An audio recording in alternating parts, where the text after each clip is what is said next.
everyone, welcome to Sourav Sir Classes.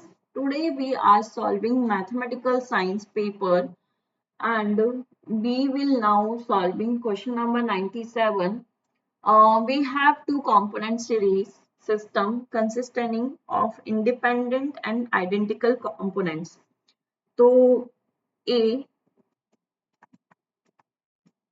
two component series system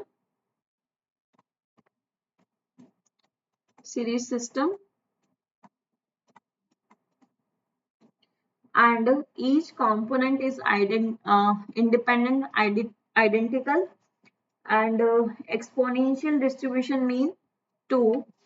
So this is failure rate. So failure rate lambda is equals to 1 upon mean is equals to 1 by 2.